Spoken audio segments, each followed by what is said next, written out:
लोगों के माइंड में ये होता है कि जब वो डेट में निवेश करते हैं ना, तो उनको गारंटी, ये जो वर्ड है ना, ये देखने की उनको या सुनने की आदत बहुत हो गई है। और वो केवल एकमात्र प्रोडक्ट दे सकता है पूरे देश में, वो है फिक्स्ड डिपॉजिट्स, जहाँ पे आपको ब्याज दरें कितनी मिलेंगी मैच्योरिटी के तौर पर, या 1 साल या 1.5 साल या 1 महीने बाद, वो आपको बताया जाता है।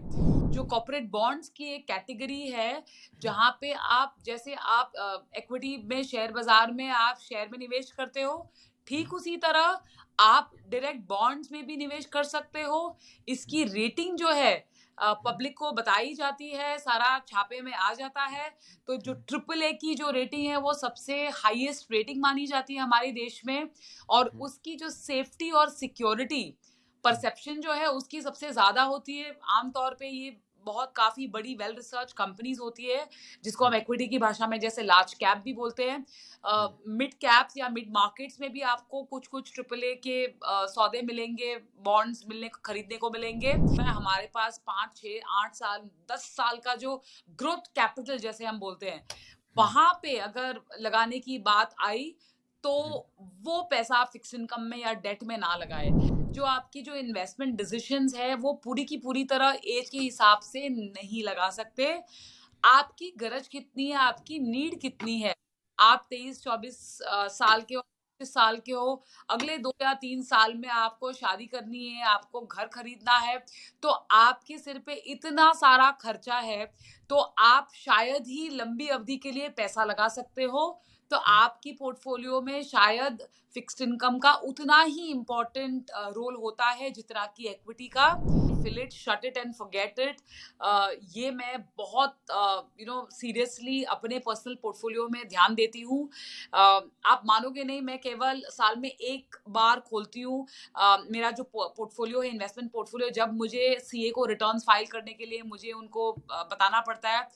कल 31 जुलाई था, जैसे लास्ट डे था, और मुझे रिटर्न्स फाइल करने के लिए एक्स्ट्रा डॉक्यूमेंट्स वगैरह चाहिए थे, तब मैंने इन्वेस्टमेंट पोर्टफोलियो खोला।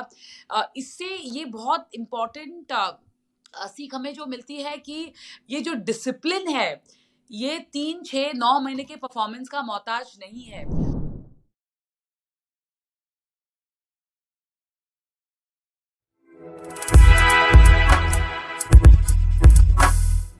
जय हिंद दोस्तों, मेरा नाम है नीरज और आप देख रहे हैं मार्केट की बात ग्रो के साथ। स्वागत है आप लोगों का आज के एक और धमाकेदार एपिसोड में। मार्केट की बात के हर एपिसोड में हम लोग आपको मिलवाते हैं फाइनेंस की दुनिया की एक जानी मानी पर्सनालिटी से, जिनके अलग एक्सपीरियंसेस होते हैं, अलग लर्निंग होती है, और हम लोग भी कोशिश करते हैं कि उनसे बहुत कुछ सीखें और अपने स्टॉक मार्केट की और इन्वेस्टिंग की जर्नी को जो है वो आगे बढ़ाएं। और आज भी हमारे साथ एक ऐसे गेस्ट हैं जिन्होंने फाइनेंस और टेक्नोलॉजी को तब एक साथ इंटीग्रेट कर दिया था जब शायद किसी को फिनटेक वर्ड पता भी नहीं था। वो एशियन इन्वेस्टर्स से रिकॉग्नाइज्ड एसेट मैनेजमेंट में एशिया की टॉप 25 मोस्ट इन्फ्लुएंशियल वुमेन में रह चुके हैं और फोर्ब्स की 2022 की डब्ल्यू पावर लिस्ट में भी फीचर किया है। मैं बात कर रहा हूं लक्ष्मी अय्यर जी की, जो investment and strategy Kotak investment advisers limited की सीईओ हैं। लक्ष्मी जी ने मुंबई यूनिवर्सिटी से कॉमर्स में ग्रेजुएशन किया है और फिर उन्होंने NMIMS मुंबई से MBA इन फाइनेंस की डिग्री हासिल की। उन्होंने अपने करियर की शुरुआत 1997 में क्रेडेंस एनालिटिक्स में एज अ रिसर्च एनालिस्ट की थी। उसके बाद 1999 में उन्होंने Kotak Mahindra group fixed income team में ज्वाइन किया और 1,25,000 करोड़ रुपए से ज्यादा के फिक्स्ड इनकम ऑनशोर एसेट्स को मैनेज किया। फिर नवंबर 2022 में लक्ष्मी जी को कोटक इन्वेस्टमेंट एडवाइजरी में एज अ सीईओ प्रमोट कर दिया गया। आज लक्ष्मी जी को कोटक ग्रुप के साथ काम करते हुए 23 साल से भी ज्यादा का समय हो चुका है।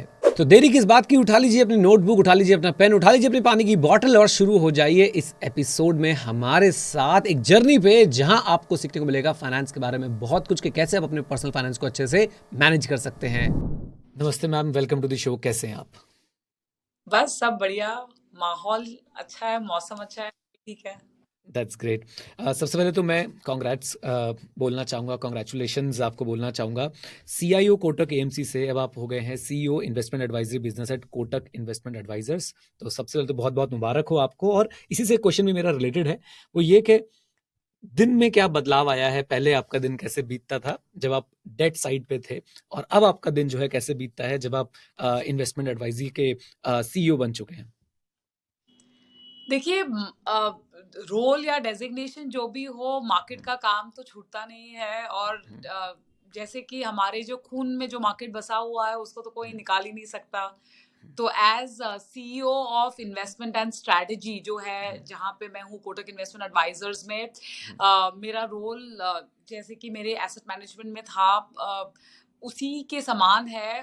फर्क इतना है कि वहाँ पे जैसे मैं सीआईओ थी और प्रोडक्ट्स को भी हेड करती थी, तो वहाँ पे काफी जो सारे एसेट क्लासेस हैं वो सारे आते थे। यहाँ पे पब्लिक मार्केट्स के अलावा जो है प्राइवेट मार्केट्स और ऑल्टरनेट एसेट्स, वो भी आ गया है हमारे फोल्ड में। तो वो एक अंतर है जहाँ पे लर्निंग कर्व जो है एक लेवल पे से जो स्टार्ट हुई थी, वो लर्निंग कर्व जो है थोड़ा स्टीपर प्लेन में लेकर जाना पड़ेगा, क्योंकि ये एसेट क्लास थोड़ा हटके है in terms of knowledge, thought curve and जो कि कवरेज के हिसाब से भी अगर आप देखोगे तो इतना सारा कवरेज होता भी नहीं है फ्रंटलाइन मीडिया में। तो वो अंतर है, बाकी सब बढ़िया है। क्या ज्यादा आसान लगता था आपको मैनेज करना? डेट साइड ज्यादा आसान लगता था, इक्विटी साइड, या दोनों बराबर लगता है? देखिए, आसान या मुश्किल मेरे हिसाब से तो माइंडसेट का सवाल होता है। जब आप ठान लेते हो कि आपको ये पर्वत पार करनी है या इसकी चढ़ाई आपको चोटी चढ़नी है, तो आप कर ही लोगे। तो मुझे कभी आसान या मुश्किल ऐसा कोई, इनफैक्ट तो अ, मेरा तो ऐसा मानना है जो भी चैलेंज आए, तो पहला तो ये है कि हम कर सकते हैं, ऐसा हम बोल के अगर आगे बढ़े तो काम काफी आसान हो जाए। चाहे वो आपके रोल्स में हो, चाहे आप बाजार में निवेश करने की बात करो, तो दोनों में ज्यादा फ्रैंकली। तो कॉम्प्लिकेशंस और अगर आसानी की अगर हम बात करें, तो दायरा थोड़ा बढ़ गया है, ऑब्वियसली स्कोप एंड स्पैन थोड़ा बढ़ गया है। तो घंटे तो केवल 24 है, तो वो मैनेज करना बहुत जरूरी है। तो टाइम मैनेजमेंट और भी ज्यादा महत्वपूर्ण हो गया है मेरे हिसाब से, बट अदरवाइज मुश्किल तो कुछ नहीं है। राइट मैम, डेट साइड से ही शुरू करते हैं। हम जब इंडिया को देखते हैं तो एक ही इंस्ट्रूमेंट है जो डेट में बहुत फेमस है, वो है फिक्स डिपॉजिट, राइट। और बहुत सारे ऑप्शंस अवेलेबल हैं जो एक आम निवेशक को पता भी नहीं है कि अवेलेबल हैं। तो आप इस चीज को कैसे देखते हैं? अवेयरनेस की कमी है, या या लोग बाग चाहते ही फिक्स डिपॉजिट की तरफ जाना है कि उन्हें थोड़ा सेफ वाली फीलिंग देता है बैंक की तरफ से? क्या रीजन लगता है कि फिक्स डिपॉजिट बहुत ज्यादा आज भी फेमस है और बाकी जो डेट डेट इंस्ट्रूमेंट्स है वो इतने फेमस नहीं हो पाए हैं? देखिए नीरज, दोनों जो बात आपने कही ना, दोनों ठीक है। एक तो लोगों के माइंड में ये होता है कि जब वो डेट में निवेश करते हैं ना, तो उनको गारंटी, ये जो वर्ड है ना, ये देखने की उनको या सुनने की आदत बहुत हो गई है। और वो केवल एकमात्र प्रोडक्ट दे सकता है पूरे देश में, वो है फिक्स डिपॉजिट्स, जहां पे आपको ब्याज दरें कितनी मिलेंगी मैच्योरिटी के तौर पर, या 1 साल या 1.5 साल या 1 महीने बाद, वो आपको बताया जाता है। तो वो जो प्रोडक्ट है वो चुंबक की तरह इन्वेस्टर या निवेशकों को आकर्षित करता है। बाकी जो सारे फिक्स्ड इनकम के जो प्रोडक्ट्स हैं ना, वहां पे आप मार्केट के सिचुएशन के हिसाब से आप अनुमान लगा सकते हो कि आपको कितना रेट ऑफ रिटर्न मिल सकता है। यहाँ पे ब्याज नहीं मिलता है, यहाँ पे आपको रिटर्न मिलता है। तो इंटरेस्ट और रिटर्न में एक ही फर्क है, वो वर्ड गारंटी। और वो गारंटी के चलते जो आकर्षित होते लोग, उसकी तो बात तो कुछ और ही है। और दूसरी चीज ये जो है, लोग ये समझना भी बहुत जरूरी होता है कि जो काफी आज की तारीख में जो फाइनेंशियल लिटरेसी के चलते काफी लोगों को ये पता भी नहीं है कि फिक्स्ड इनकम में भी जैसे आप डेट में निवेश करते हो, तो ऐसे बहुत सारी स्ट्रेटजीज है जो कि फिक्स डिपॉजिट की तरह बिहेव करते हैं डेफिनेटली, लेकिन वो आपको जो कितना आपको रिटर्न मिलेगा वो आपको लिखित में नहीं दे सकती। तो अंदाजे के हिसाब से चलता है मार्केट के हिसाब। तो आई थिंक जितना एजुकेशन बढ़ेगा, हमारा ये मानना है, उतना ही ज्यादा पैसा ना कि केवल फिक्स डिपॉजिट में तो रहेगा ही रहेगा, बट उसके अलावा और क्या माध्यम है यहाँ पे डेट में निवेश करने के, वो शायद और थोड़ा खुलासा हो सकता है। हम इसी के कॉन्टिनेंस में क्वेश्चन पूछना चाहता हूँ। तो फिक्स डिपॉजिट पे अगर मैं आज के रेट ऑफ इंटरेस्ट की बात करता हूँ, तो एक बैंक, जो प्राइवेट बैंक होते हैं जिनको बोला जाता है कि सबसे कम इंटरेस्ट देते हैं, वो भी 7.2 7.5 तक भी कहीं ना कहीं वो इंटरेस्ट जो है वो दे रहे हैं फिक्स डिपॉजिट पे। तो आज इससे अच्छा कोई डेट इंस्ट्रूमेंट और कोई अवेलेबल है मार्केट में जिसमें रिटेल इन्वेस्टर्स आसानी से एंट्री ले सकते हैं? बिल्कुल ले सकते हैं। अगर आप जो कॉर्पोरेट बॉन्ड्स की एक कैटेगरी है, जहाँ पे आप जैसे आप इक्विटी में शेयर बाज़ार में आप शेयर में निवेश करते हो, ठीक उसी तरह आप डायरेक्ट बॉन्ड्स में भी निवेश कर सकते हो। इसकी रेटिंग जो है पब्लिक को बताई जाती है, सारा छापे में आ जाता है। तो जो ट्रिपल ए की जो रेटिंग है वो सबसे हाईएस्ट रेटिंग मानी जाती है हमारे देश में, और उसकी जो सेफ्टी और सिक्योरिटी परसेप्शन जो है उसकी सबसे ज्यादा होती है। आमतौर पे ये बहुत काफी बड़ी वेल रिसर्च कंपनीज होती है, जिसको हम इक्विटी की भाषा में जैसे लार्ज कैप भी बोलते हैं। मिड कैप्स या मिड मार्केट्स में भी आपको कुछ कुछ ट्रिपल ए के सौदे मिलेंगे, बॉन्ड्स मिलने खरीदने को मिलेंगे।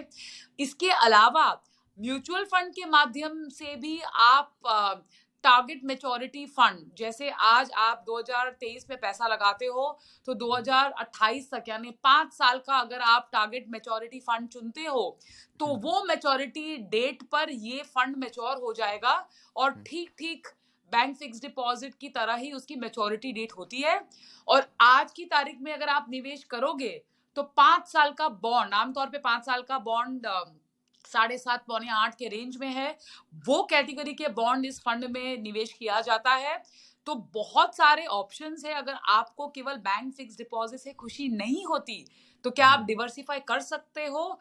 ये थोड़े सौदे हैं जहां पे आप गौर फरमा सकते हो, म्यूचुअल फंड का माध्यम या फिर डायरेक्ट बॉन्ड। अगर आपको समझ हो, अगर आप कर सकते हो, तो ये दोनों माध्यम बहुत ही फायदेमंद रहेंगे आपको।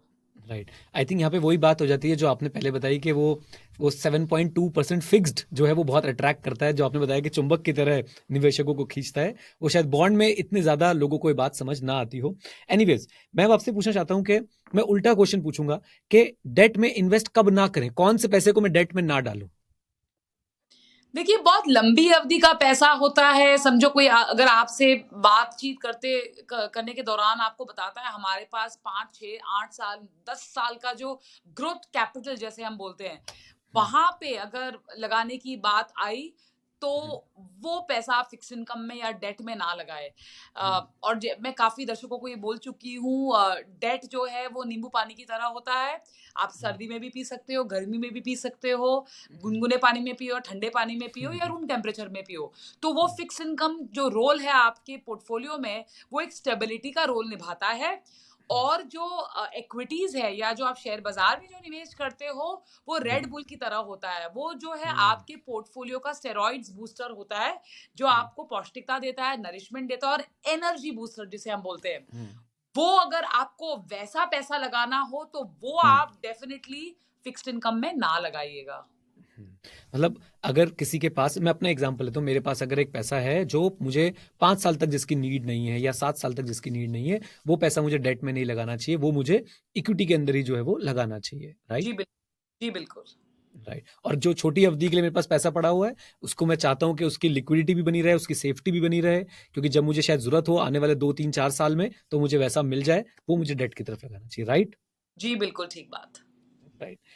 अब एक यंगस्टर को आप क्या सलाह देंगे, क्या जब वो अपनी इन्वेस्टिंग शुरू कर रहे हैं, फॉर एग्जांपल हमारे ऑडियंस हैं जो 22-23 साल के हैं या 24 साल के, उन्होंने अपनी फर्स्ट जॉब जो अपनी शुरू करी है, वो अगर आपके पास आए और पूछें कि लक्ष्मी मैम प्लीज बताइए, अब मैं डेट और इक्विटी के बीच में पढ़ूं या मैं सिर्फ इक्विटी में चला जाऊं क्योंकि मेरी एज कम है, क्या आप उनको क्या सलाह देंगे? देखिए, एज का और निवेश का एक तरीके का संबंध होता है, लेकिन आप जो आपकी जो इन्वेस्टमेंट डिसीजंस है वो पूरी की पूरी तरह एज के हिसाब से नहीं लगा सकते। आपकी गरज कितनी है, आपकी नीड कितनी है। आप 23-24 साल के हो, 25 साल के हो, अगले 2 या 3 साल में आपको शादी करनी है, आपको घर खरीदना है, तो आपके सिर पे इतना सारा खर्चा है, तो आप शायद ही लंबी अवधि के लिए पैसा लगा सकते हो। तो आपकी पोर्टफोलियो में शायद फिक्स्ड इनकम का उतना ही इम्पोर्टेंट रोल होता है जितना कि इक्विटी का।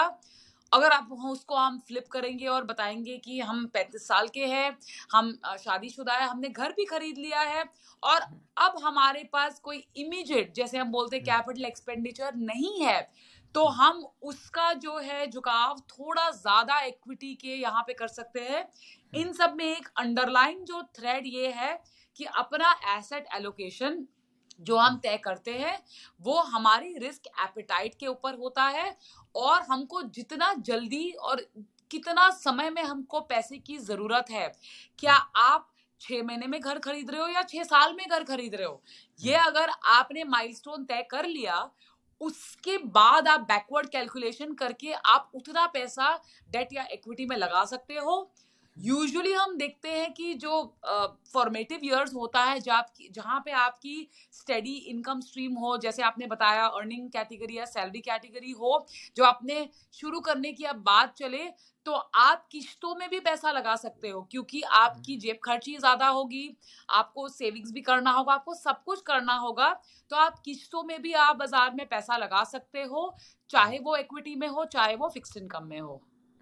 राइट तो मतलब age is not the sole factor, आपको आसपास की सारी चीजें जो है वो ध्यान में रखनी है। रिस्क एपेटाइट आपने बताया, ड्यूरेशन, किस ड्यूरेशन के लिए आपके पास पैसा है या आपके पास कितनी ड्यूरेशन है उस पैसे को खर्च करने के लिए, सारी बातें ध्यान में रखते हुए हमें डिसाइड करना चाहिए। बट डू यू थिंक कि डेट होना ही होना चाहिए अपने पोर्टफोलियो में, या सिर्फ इक्विटी से भी काम चल सकता है?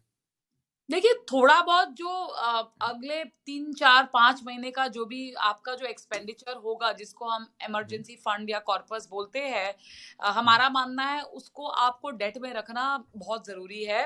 वो बहुत ज्यादा अहम भाग भी नहीं हो सकता पोर्टफोलियो में। अगर आप बोलते हो कि हमारे पास बहुत ही लंबी अवधि का पैसा है, तो उसको आप इक्विटी की तरफ उसका रुझान ज्यादा रहेगा, वो जाहिर सी बात है। पर उसमें भी आप क्या टेल एंड एलोकेशन 5%, 7%, 10%, जो भी आपकी as I said immediate expenditure हो, उस पैसे को रिस्क, यानी जो इक्विटी जो हम बोलते हैं उसमें रिस्क थोड़ा बहुत, जोखिम थोड़ा बहुत ज्यादा रहता है और नियर टर्म में कुछ ज्यादा ही होता है, तो उस पैसे को आप केवल डेट में ही रखिएगा। और वो बहुत जरूरी होता है। यूजुअली क्या होता है, लोग रिटर्न्स के चक्कर में ना पोर्टफोलियो का संतुलन खो बैठते हैं। तो अपने को वो नहीं करना है। अपने को एक बैलेंस्ड पोर्टफोलियो, जैसे हम थाली हमको परोसी जाती है, तो उसमें प्रोटीन्स भी होता है, कार्बोहाइड्रेट्स भी होता है, छोटा मोटा विटामिन्स भी होता है और फैट्स भी होता है। तो एक संतुलन, अगर केवल फैट्स हो तो मोटापा जायज है, अगर केवल कार्बोहाइड्रेट्स हो तो अपने में प्रोटीन्स की कमी हो सकती है। तो एक बैलेंस पोर्टफोलियो अपने बॉडी के नरिशमेंट के हिसाब से हमको तय करना चाहिए। मेरा एक सवाल है मैम आपसे, क्योंकि हम इक्विटी इन्वेस्टिंग की तरफ धीरे धीरे अब जा रहे हैं अपनी बात को लेके, तो फॉर एग्जांपल अगर इस समय मार्केट अपने लगभग ऑल टाइम हाई पे है या ऑल टाइम हाई के आसपास है, और आगे भी हमें उम्मीद है कि मार्केट बाजार जो है वो ऐसे ही चलेगा, ऐसी चाल से चलेगा, एक इन्वेस्टर आपके पास आता है, बोलता है लक्ष्मी मैम मेरे पास जो है ना लमसम पैसा पड़ा हुआ है, और क्योंकि वो आपके इस बात से बड़ा इंस्पायर हुआ है कि इक्विटी में इन्वेस्ट करना चाहिए, अगर आपके पास लंबी लंबी अवधि के लिए पैसा है तो उसके पास लंबी अवधि के लिए काफी बड़ा अमाउंट जो है रखा हुआ है, तो क्या उसे वो तुरंत अभी इन्वेस्ट कर देना चाहिए, या उसे वेट करना चाहिए, या उसे वो स्टैगर्ड फॉर्म में इन्वेस्ट करे? किस तरीके से वो अपने इस जो उसके पास पैसा है लंबी अवधि के लिए, उसको अब कैसे वो एलोकेट करना शुरू करे इक्विटी में? देखिए, इसके कई तरीके होते हैं, और अगर आप मार्केट की अगर बात बताएं, तो ऑल टाइम हाई हर एक इंटरवल के बाद हरदम एक मार्केट ऑल टाइम हाई पे पहुंच जाता है, और उस चोटी को पार करके अगला हाई क्रिएट करने की तैयारी कर लेता है। और इसका खुलासा कोई नहीं कर पाएगा कि वो आज की तारीख में, समझो अगर हम निफ्टी की बात करें, तो 20-21 हजार पहले पहुंचेगा या 18 18,500 दिखा के उसकी तरफ जाएगा। अगर माहौल ऐसा है, और अगर फंडामेंटल बिलीफ है हमारे यहाँ पे कि हमारा जो देश है वो डेवलपमेंट की राह पे है, और जो जीडीपी ग्रोथ के आंकड़े अगर आप देखोगे, तो पूरे विश्व में, ना कि केवल इमर्जिंग मार्केट में, डेवलप्ड वर्ल्ड में भी अगर आप देखोगे, तो इंडिया की जो ग्रोथ स्टोरी है वो एकदम चोटी पर है। तो हमारा ये मानना है कि ये टाइमिंग कॉल जो है लेना बहुत ही कठिन विषय है, और निवेशकों को या दर्शकों को ये व्यू नहीं लेना चाहिए। लेकिन क्योंकि मार्केट ऐसी चोटी पर पहुंच चुका है जहां पे हल्की सी कंसोलिडेशन की उम्मीद की जा सकती है, हमारा ये मानना है अगर 100 रुपए लगाने हैं तो 100/5, 100/6, यानी उसको 5 या 6 किश्तों में बांट कर अगले 5 या 6 महीने में आप निवेश कर सकते हो। ऐसा नहीं कि आप फॉरएवर वेट करते जाए, क्योंकि टाइमिंग करना किसी की बस की बात नहीं। अगर आपने 2 किश्तें लगा दी और बाजार बहुत चढ़ गया, तो तो आपको ये खुशी होगी कि चलो हम हमारे 2 किस्तों ने तो भाग लिया बाज़ार में। हम्म, और हम्म, कोई हम्म, कारणवश अगर 2 लगाकर अगर बाज़ार में थोड़ी-सी नमी दिखाई दी, तो आपको ये सहूलियत होगी कि चलो बाकी की जो 3 या 4 किस्तें हैं वो लग जाएगी। तो हम्म, इससे क्या होगा, आप पोर्टफोलियो की प्लानिंग कर सकते हो। आप हम्म, टाइमिंग पे भरोसा ना ही कीजिएगा, क्योंकि हम्म, मार्केट ना आपकी सुनेगा ना मेरी। क्या बात है। आई थिंक क्रक्स ये है कि आप एक साथ ना जाएं, ऑल इन ना जाएं, स्टैगर्ड फॉर्म में जो है धीरे धीरे अपने उस पैसे को इन्वेस्ट करें, राइट। बिल्कुल। जैसा आपने बताया, आई थिंक 20% हम लोग 20% के 5 पार्ट्स बना सकते हैं और उसको धीरे धीरे फिर हम लोग मार्केट में यूज कर सकते हैं। आजकल एक थीम और चल रही है, एआई, चैट जीपीटी, बहुत सारे तरह की टेक्नोलॉजिकल एडवांसमेंट आ रही हैं। क्या आपको लगता है रिटेल इन्वेस्टर्स को ये किसी तरीके से हेल्प कर रही हैं? आपके पास कोई किस्सा, कोई कहानी, कोई इस तरह की नॉलेज हो जिसमें आपने देखा हो कि रिटेल इन्वेस्टर्स को एआई ने हेल्प किया इन्वेस्टिंग के लिए, तो कुछ शेयर करना चाहेंगे? देखिए, एआई, एमएल, चैट जीपीटी तो आप अपने ऐसे पोयम, कविताएँ लिखवा भी सकते हो, उसमें कोई दिक्कत नहीं है। बट अल्टीमेटली जो फंडामेंटल का जो रोल है निवेश करने में, उसको आप नकारा नहीं कर सकते। ये सारे जो है ये औज़ार है, जो आपकी डिसीज़न मेकिंग को और पक्की कर सकती है। जैसे हमारी भाषा में, हमारी फंड मैनेजमेंट की भाषा में, हम काफ़ी सारे क्वांटिटेटिव टूल्स को अपनाते हैं। उसमें आर्टिफिशियल इंटेलिजेंस भी है, उसमें मशीन लर्निंग भी है, जहाँ पे काफ़ी सारी तादाद में जो डेटा बिखरती हुई दिखाई देती है, उनको सारा जोड़ के एक इन्फ्लुएंस निकाला जा सकता है।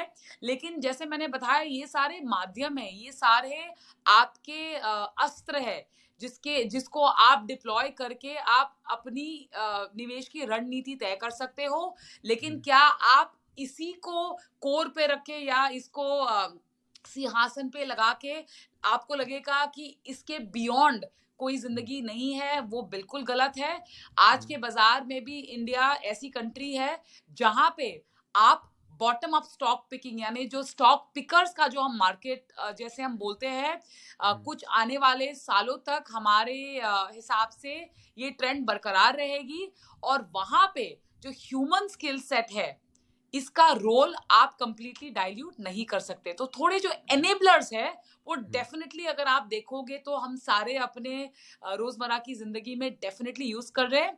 बट हमारा ये व्यू है कि रिटेल इन्वेस्टर क्या इससे पूरा फ्लोड अवे या कैरिड अवे हो जाना चाहिए? The answer is definitely right, right. एक सेंटेंस में क्या हम थीमेटिक इन्वेस्टिंग और रिटेल इन्वेस्टर्स दोनों को एक सेंटेंस में बोल सकते हैं? मतलब दे कॉम्प्लीमेंट ईच अदर, थीमेटिक अगर मैं इन्वेस्टिंग की बात करूं तो। देखिए, थीमेटिक जो है ना, हवा के झोंके की तरह है। हवा का रुख इंडस्ट्री का रुख इकोनॉमी के रुख के हिसाब से चलता है।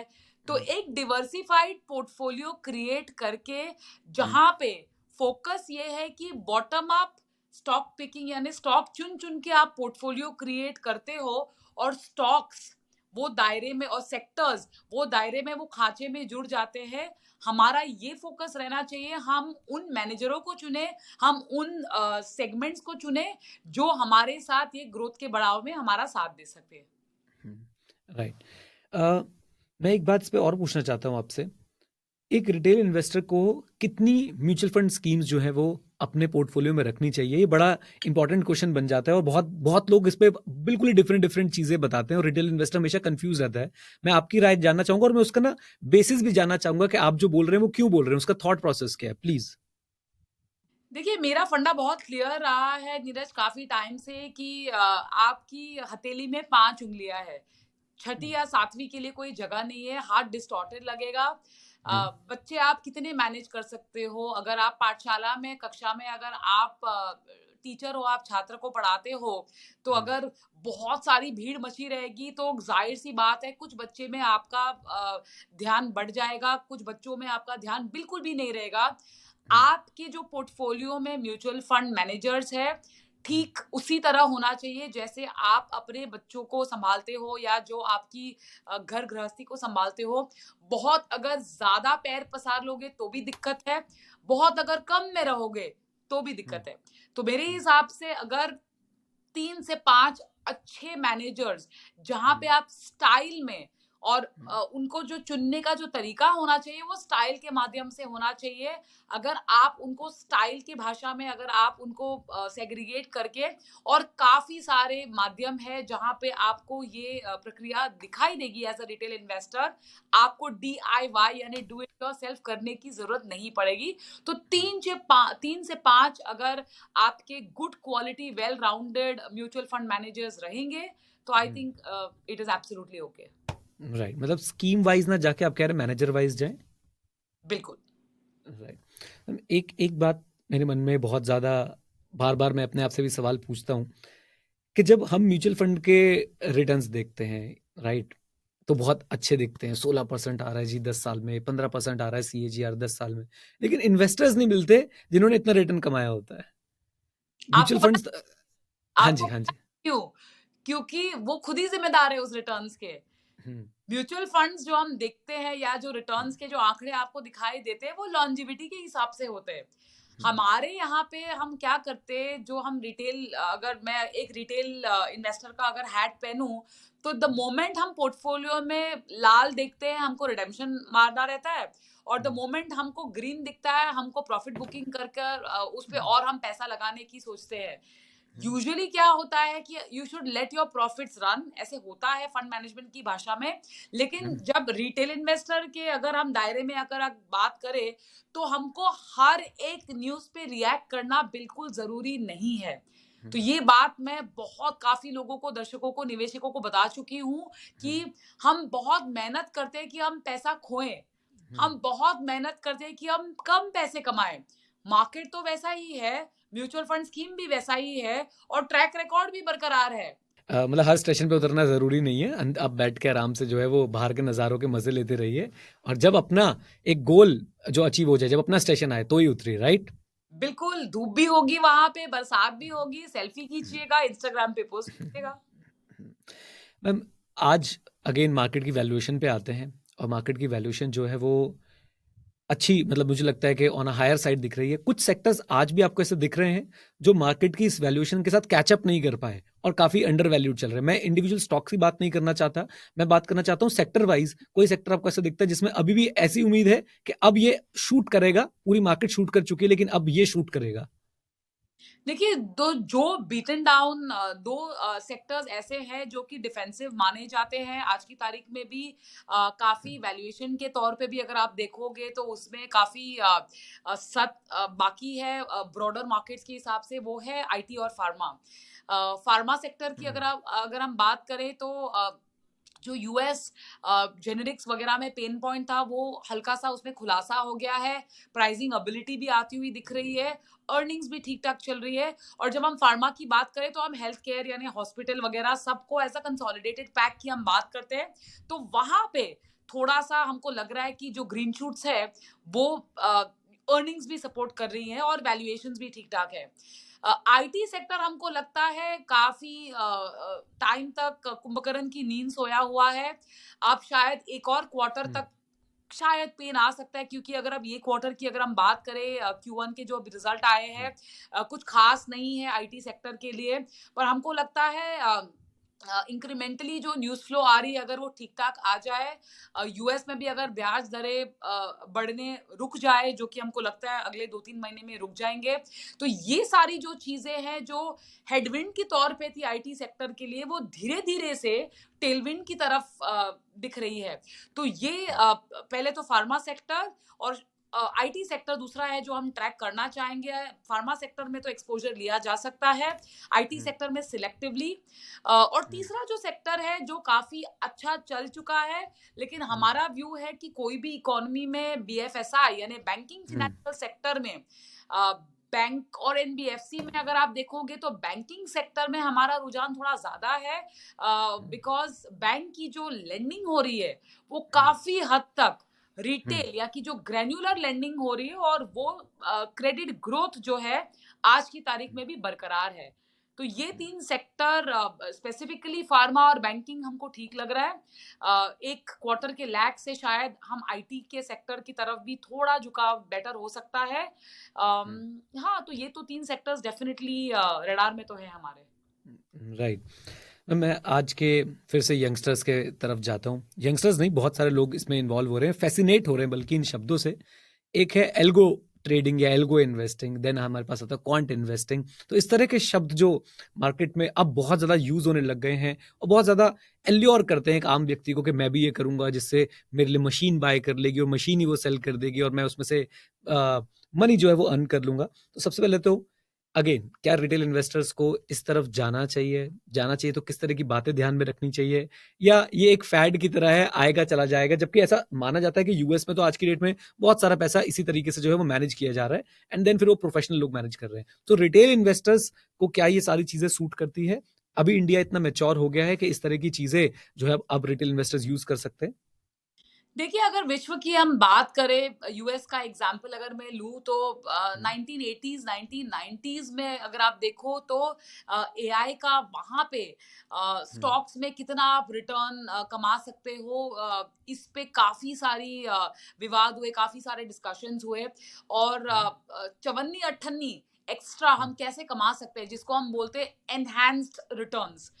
हुँ, जो अगर निफ्टी अगर अगर हम सौदा कर रहे हो तो एनहांस निफ्टी पे आप कितना रिटर्न जनरेट कर सको, उस पे काफी सारे काम हुए, और उसके हुँ, बाद 2000 2010 में इसका काफी सारा हुआ और इंडिया में पिछले कुछ सालों में ये पॉकेट्स में चला है। हमारा केवल एक ही इस पे ऑब्जर्वेशन है, इसको आप साइड डिश की तरह ट्रीट करना। इसको अगर आप मेन स्टे रोज आप दाल रोटी सब्जी खाओगे, लेकिन रोज तो गुलाब जामुन नहीं ना खाओगे। तो ये बहुत हुँ, जरूरी है कि मीठा जो है वो पोर्टफोलियो में रखिएगा। ये हुँ, आपको शायद मिठास दिला सकता है, मना नहीं करती हूँ, हुँ, लेकिन उसको ही अगर आप मील बना दोगे कि हमको रोज हुँ, मीठे का ही मील करना है, तो वो सेहत हुँ, के लिए इतना कुछ खास ठीक नहीं बात है। अगर आपको हुँ, डायबिटीज ना भी हो तो शायद होने का खतरा हो सकता है। हुँ, हिस्टोरिकली इसको इसको जैसे हम बोलते हैं, इसको काफ़ी सारी बैक टेस्टिंग होती है, इसमें काफ़ी सारी गणित होती है, पोर्टफोलियोज़ में एल्गोरिदम्स होते हैं। ये इवॉल्व्ड कस्टमर जिनके पास काफ़ी सारे, और ये काफ़ी हद तक डेरिवेटिव्स का यूसेज भी करता है। तो हमको ये ख़्याल में रखना चाहिए कि हमको ज़रूरत क्या है? हुँ, पोर्टफोलियो में हमको गरज किस चीज़ की है? अगर हुँ, हमको केवल ये इंश्योर करना कि अगले 5, 6, 7 साल में ₹100 के हम 150 या ₹200 तक लेकर जाएँ, हमको वेल्थ क्रिएशन करना है। तो जैसे हुँ, मैंने आपको बताया, एक अच्छी क्वालिटी के इक्विटी स्टॉक या इक्विटी पोर्टफोलियो में आप इसको डेफिनिटली क्रिएट कर सकते हो और थोड़ा आपको एक्सपीरियंस हो जाए। आप जैसे हम बोलते हैं, don't dance before you learn to walk. जैसे हम हुँ, ये तुलना करते हैं, ये हुँ, बहुत ज़रूरी बात है कि आप शुरू किए हो अपना इन्वेस्टमेंट करियर, इन्वेस्टमेंट जर्नी, तो इसमें हुँ, आपको पॉजिटिव एक्सपीरियंस आना बहुत ज़रूरी है। इसको आप पोर्टफोलियो में रखिएगा ज़रूर, लेकिन इसके लिए एक वक़्त है और हुँ, रिटेल इन्वेस्टर की जर्नी में जब आप स्टार्ट कर रहे हो, तो वो डेफ़िनिटली वो टाइम नहीं है। हुँ, राइट।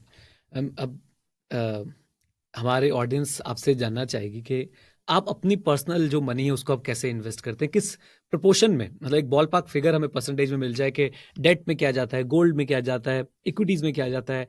और एक और इम्पोर्टेंट क्वेश्चन भी है, मैं इसके बाद पूछूँगा, मैं लिख लेता हूँ ताकि मैं भूल ना जाऊँ। तो सबसे पहले मैं जानना चाहूँगा आप अपनी पर्सनल वेल्थ को कैसे इन्वेस्ट करते हैं और कैसे आपने अपना एसेट एलोकेशन कर रखा है?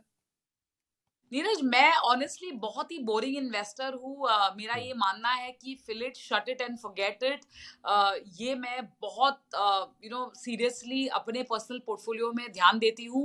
आप मानोगे नहीं, मैं केवल साल में एक बार खोलती हूँ मेरा जो पोर्टफोलियो है, इन्वेस्टमेंट पोर्टफोलियो। जब मुझे सीए को रिटर्न्स फाइल करने के लिए मुझे उनको बताना पड़ता है।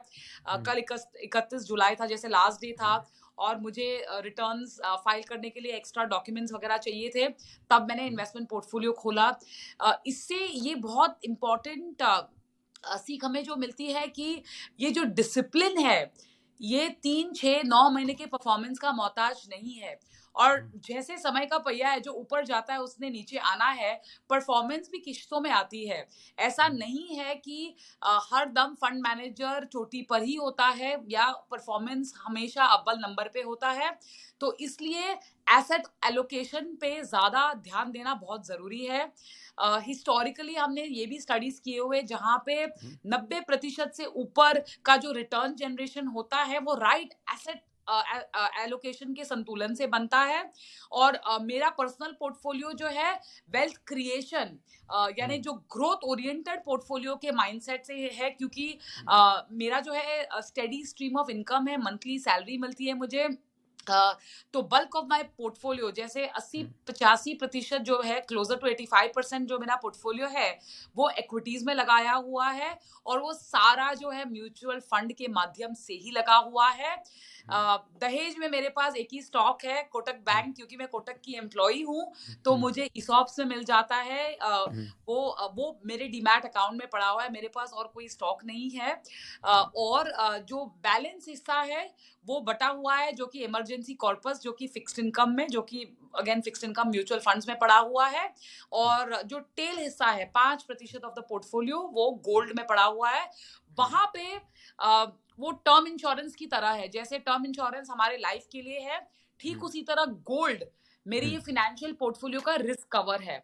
तो उसमें रिटर्न बने ना बने गनीमत है, लेकिन वो 5% हर दम मेरे पोर्टफोलियो में बरकरार रहता है। जब सोने के दाम घट जाते हैं तो थोड़ा और खरीद के उसमें लगा देती हूँ, बढ़ जाते हैं तो बेचती नहीं हूँ। वो मेरे लिए गोल्ड या मिडास टच हो जाता है पोर्टफोलियो में। राइट। मैं एक इंपॉर्टेंट क्वेश्चन जो पूछने वाला था बीच में, वो मैं इसी के साथ मिक्स करना चाहूंगा। कैश कंपोनेंट कितना रखते हैं? एक तो हो गया कि हमने एफडीज में इन्वेस्ट कर रखा है। एक आम व्यक्ति को अपने पास थोड़ा बहुत कैश, बिल्कुल एकदम लिक्विड कैश मेंटेन रखना चाहिए। जैसे कि भैया बता रहे थे कि इट इज पॉसिबल कि मार्केट थोड़ा सा कंसोलिडेट हो, क्योंकि लग रहा है काफी हाई पे है, तो बैक मार के ऊपर जाएगा या सीधा ऊपर जाएगा वो भी नहीं पता। बट क्या मार्केट की कंसोलिडेशन की चाहत में थोड़ा बहुत कैश हमें संभाल के रखना चाहिए अपने पास?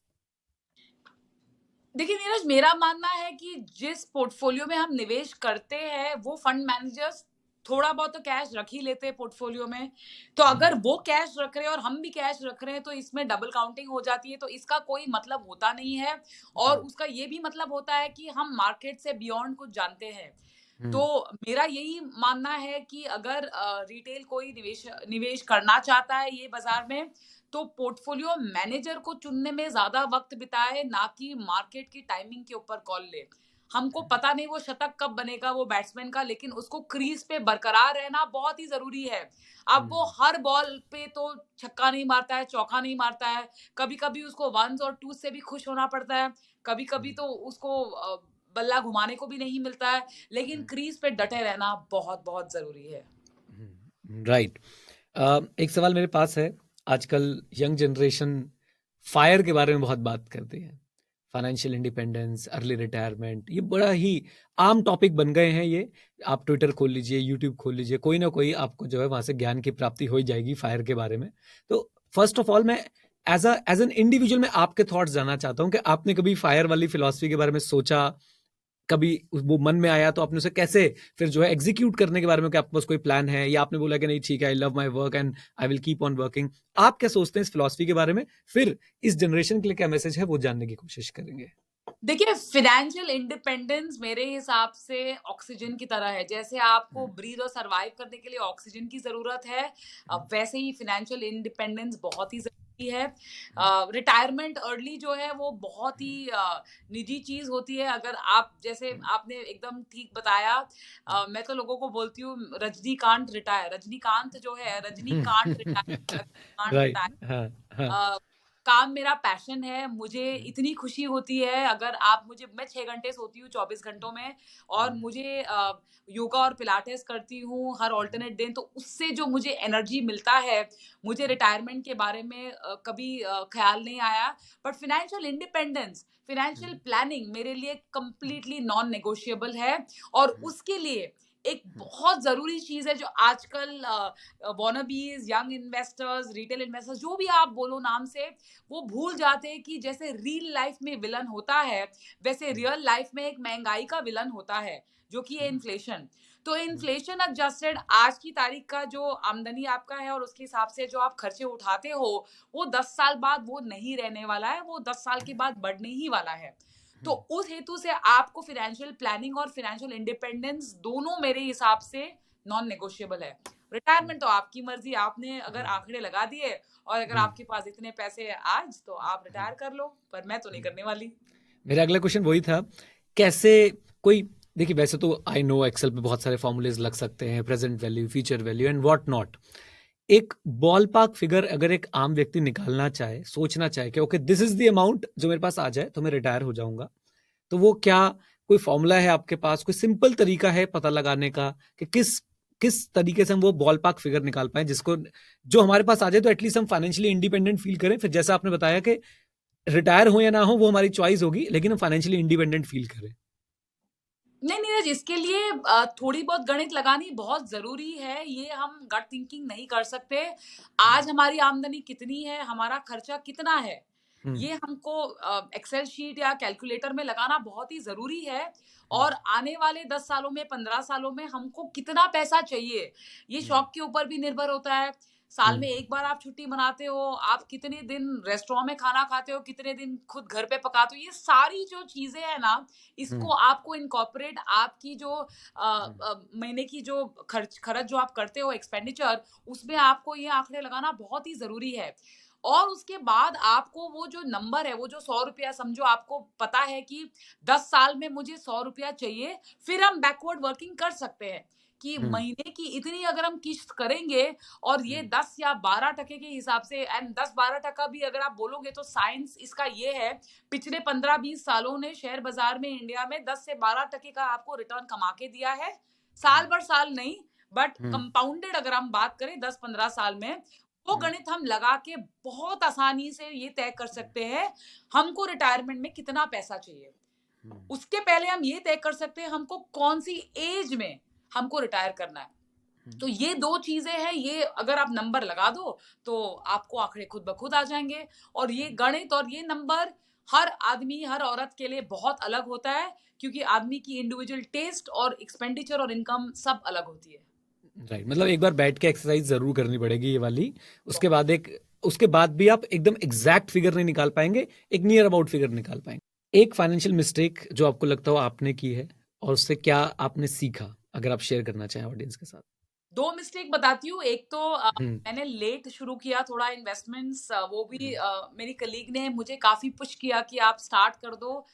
मेरा ये मानना है कि जैसे आपकी अकाउंट में पहला बैंक सैलरी का चेक आता है, उसमें आप पहले अपने निवेश का पैसा निकालें और उसके बाद खर्च करें। ये मैंने थोड़ा लेट सीखा, लेकिन जैसे बोलते हैं ना, देर आए दुरुस्त आए। एक वो चीज। और दूसरी बड़ी चीज है कि मैंने इंश्योरेंस को इन्वेस्टमेंट के साथ तुलना करी। वो दोनों ये नहीं करनी चाहिए थी। Insurance term cover, risk cover होता है, इन्वेस्टमेंट अलग होता है, रिस्क कवर अलग होता है। इसको दोनों को अलग रखना ही ठीक बात है। तो ये जो मेरे 2 रियल टाइम लाइफ लेसन्स हैं जो मैं आपके साथ शेयर। आई थिंक ये वाली मिस्टेक हर कोई करता ही है, मतलब कहीं ना कहीं हर कोई लेट ही इन्वेस्टिंग शुरू करता है, और इंश्योरेंस वाली चीज़ में तो ज़रूर किसी ना किसी ने पैसे जो है वो लगा ही दिए होते हैं जब तक उसे पता चलता है कि ये अच्छी चीज़ नहीं है। आज की अगर हम मार्केट की माहौल का बात करें तो आईपीओ का सीजन दोबारा आ गया है। तो as a investor how do you look at IPO? क्या आईपीओ में एक रिटेल इन्वेस्टर को इन्वेस्ट करना चाहिए, नहीं करना चाहिए, करना चाहिए तो क्या चीज़ें ध्यान में रखे, माइंडसेट क्या होना चाहिए? देखिए, आइकिया के अगर आप स्टोर में गए हो तो वहां पे DIY का एक प्रोसेस होता है, यानी आप असॉर्ट करके आप लेकर आ जाओ और डू इट योर सेल्फ कर दो। उसके लिए नॉलेज होना बहुत जरूरी है। ऑनेस्टली अगर आप मुझे बोलो कि आप आइकिया की फर्नीचर आके असेंबली करो तो बवाल मच जाएगा मेरे घर पे, मैं तो नहीं कर पाऊंगी। लेकिन मेरी फ्रेंड है, वो आर्किटेक्ट है, तो वो एफर्टलेसली उसको आधे घंटे में करके असेंबली करके आपको दे देगी। ठीक उसी तरह आईपीओ हो या एफपीओ फॉलो ऑन हो, या कोई भी आप शेयर बाजार में स्टॉक का सौदा करना चाहते हो, इसके लिए जो रणनीति आपको ये अपनानी चाहिए कि आपको वो स्टॉक, अंडरलाइंग बिजनेस, वो मैनेजमेंट और वो वैल्यूएशन, ये तीनों को परखना चाहिए।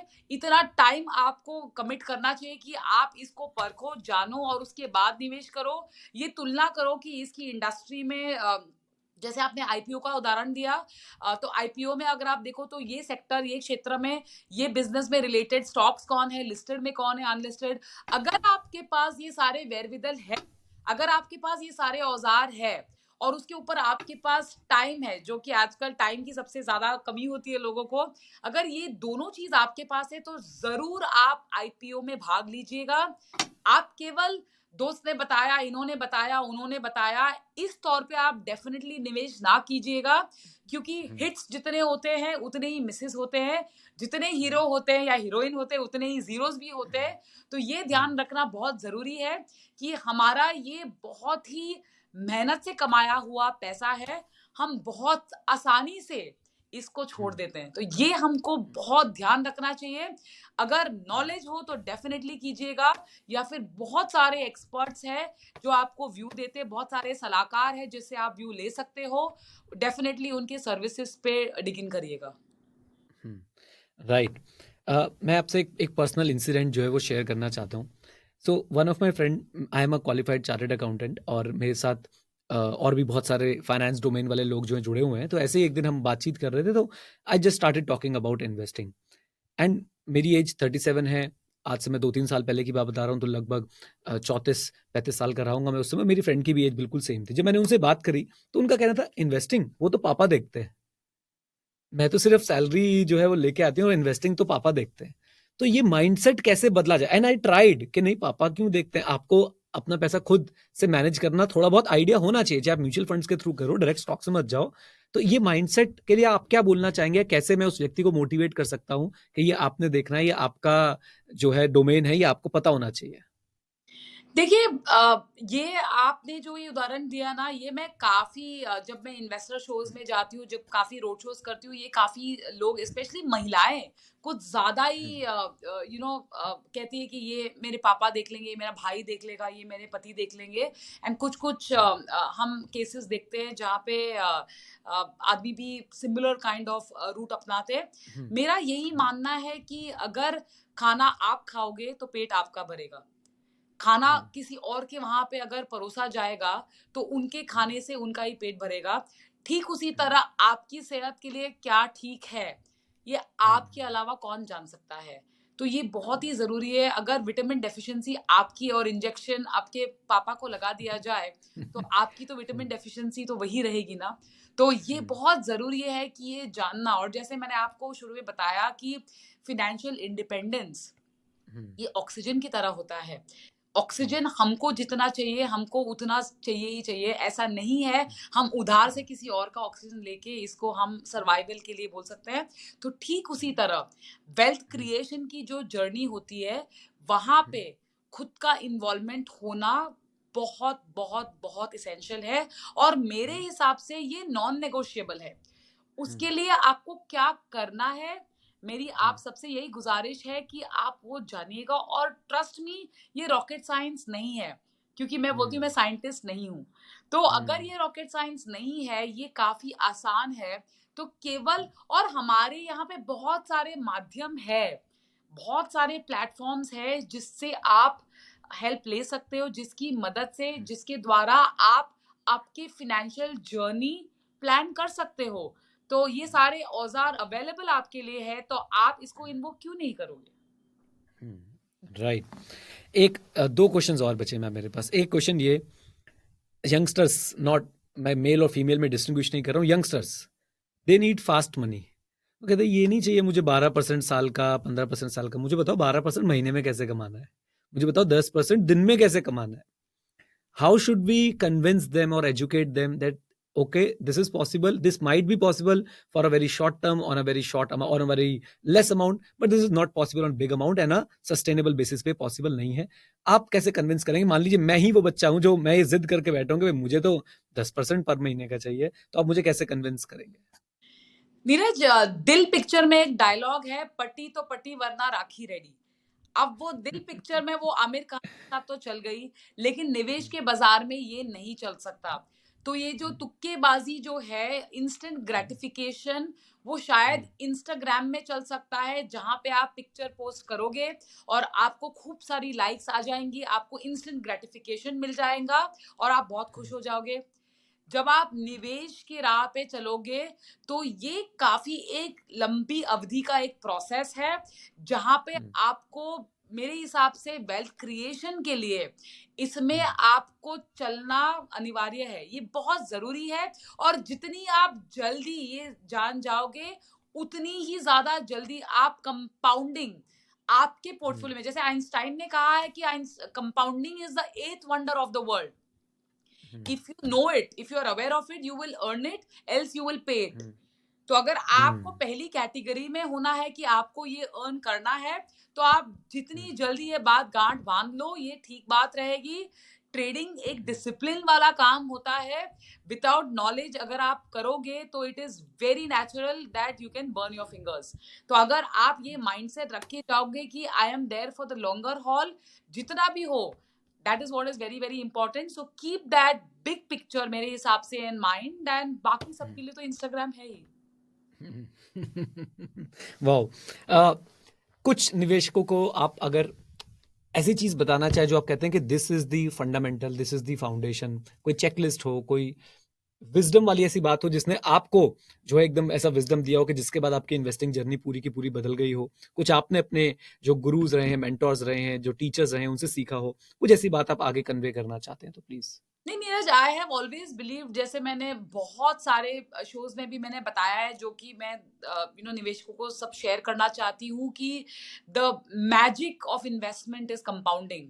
ये बहुत ही जरूरी है। हमने सारी वो स्टोरी सीखी हुई बचपन में कि एक बंदे ने राजा से बोला कि मेरे को सिर्फ चावल दे दो, और वो चावल कितनी चाहिए मुझे, हर एक वो जो शतरंज की जो बोर्ड है, चेस बोर्ड है, वहां पे एक दाना लगा दो, उसको डबल कर दो, ऐसे डबल डबल करते जाना, और इतना लास्ट स्क्वायर तक आते तो पूरा जो किंगडम, जो वहां पे जो राइस की जो थैली थी, सारी खत्म हो गई। That is the power of compounding.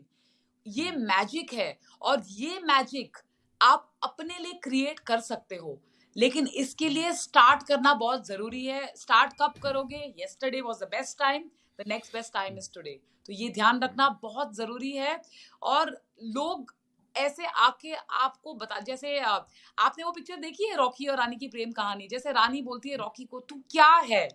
तो लोगों को आपके पोर्टफोलियो को देख के ये बोलना चाहिए कि तू क्या है। राइट।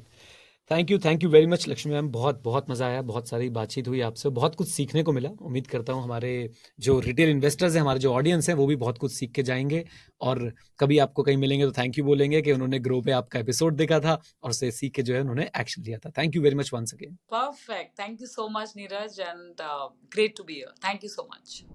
लीजिए, समय आ गया है आज आपके फेवरेट सेक्शन का। और आपका फेवरेट सेक्शन कौन सा होता है? जहां पे हम लोग देते हैं आपको इस पूरे के पूरे सेशन की समरी। तो जल्दी से समरी को मेरे साथ जरूर सुनिएगा, देखिएगा, और अगर अच्छा लगे तो नोट भी कर लीजिएगा। लक्ष्मी जी का मानना है कि अगर आपके पास आज 100 रुपए हैं तो आपको सारे के सारे 100 रुपए जो है एक साथ इन्वेस्ट नहीं करने चाहिए, बल्कि आपको उनको 5 से 6 इंस्टॉलमेंट्स के अंदर डिवाइड कर लेना चाहिए, और उसके बाद जो है आपको इन्वेस्ट करना चाहिए।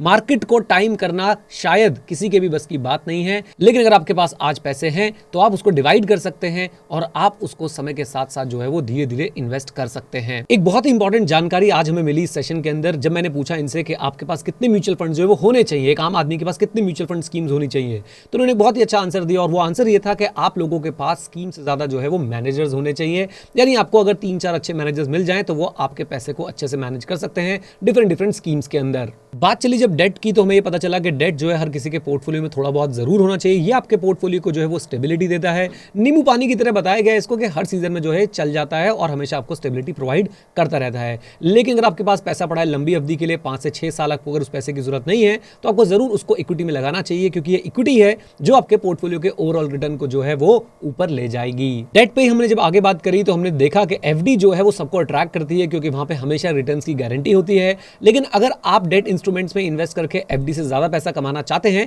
तो डेफिनेटली आप लोग जो है कॉर्पोरेट बॉन्ड्स के अंदर इन्वेस्ट कर सकते हैं। और कॉर्पोरेट बॉन्ड्स में जो है आप लोगों को देखना है कि वो बॉन्ड्स जो है वो अच्छी बड़ी कंपनीज के हो, जिनका ट्रैक रिकॉर्ड बहुत साफ सुथरा हो, और उनको जो है AAA रेटिंग मिली हुई हो। जब हमने सेक्टर्स पे डिस्कस किया तो हमें पता चला कि आईटी और फार्मा ऐसे 2 सेक्टर्स हैं लक्ष्मी की नजरों में जो इस समय थोड़े से जो है वैल्यूएशन के हिसाब से नीचे की तरफ चल रहे हैं, और एक अच्छी अपॉर्चुनिटी हो सकती है इन सेक्टर्स के अंदर एंट्री लेने की। यहाँ पे आप लोगों को जो है एक बार अपने आप से भी रिसर्च कर लेना चाहिए, और साथ साथ में अगर सेक्टर वाइज नहीं तो अगर आप स्टॉक वाइज जा रहे हैं तो आपको बहुत सारी रिसर्च इस पर प्रॉपरली करनी चाहिए। इसी के साथ साथ लक्ष्मी जी का मानना है कि बैंकिंग सेक्टर जिसने जो है 2022-2023 में अच्छे रिटर्न्स दिए हैं, उसमें भी काफी जान बची हुई है, और वो आगे भी जो है अच्छे रिटर्न्स देता रहेगा, ऐसा लक्ष्मी जी का कहना था। जब बात चली एल्गो ट्रेडिंग की और क्वांट ट्रेडिंग की, तो लक्ष्मी जी का कहना था कि आप इनको जरूर सीखें, जरूर एक्सप्लोर करें, नई चीजें हैं, आपको जरूर आनी चाहिए, लेकिन आप इनको अपने पोर्टफोलियो का एक बड़ा हिस्सा ना बनाएं। ये उस गुलाब जामुन की तरह है जो खाने के बाद कभी कभी खा लेना चाहिए, लेकिन अगर रोज ही खाएंगे तो आपकी तबियत जो है वो खराब हो सकती है, बहुत ज्यादा खराब हो सकती है। फाइनली लक्ष्मी मैम का ऐसा कहना था कि अगर आप म्यूचुअल फंड्स की वेल्थ जनरेशन कैपेबिलिटी का फायदा उठाना चाहते हैं तो आप लोगों को डिसिप्लिन से और पेशेंस से जो है वो दोस्ती करनी पड़ेगी। आपको इंस्टेंट ग्रेटिफिकेशन और क्विक प्रॉफिट्स के पीछे बिल्कुल नहीं भागना चाहिए, क्योंकि उन सब के लिए तो इंस्टाग्राम है ही। अगर आप चाहते हैं कि कंपाउंडिंग आपके पोर्टफोलियो में अपना जादू दिखाए, तो आपको जो है कंपाउंडिंग को जादू दिखाने का समय जो है वो देना पड़ेगा। उम्मीद करता हूं आप लोगों को वीडियो पसंद आई। पसंद है तो वीडियो को लाइक कर दीजिएगा, चैनल पर नहीं तो इसे सब्सक्राइब कर लीजिएगा। मार्केट की बात की और बहुत सारे एपिसोड्स देखने के लिए हमारी पूरी प्लेलिस्ट को जरूर चेकआउट कीजिएगा और अपने सवाल और सुझाव हमें कमेंट बॉक्स में जरूर बताइएगा। With this note guys, thank you very much, stay connected, stay here, जय हिंद। और हाँ मित्रों, सीखते रहें, क्योंकि सीखना शुरू तो जीतना शुरू। Bye bye and take care, God bless you all.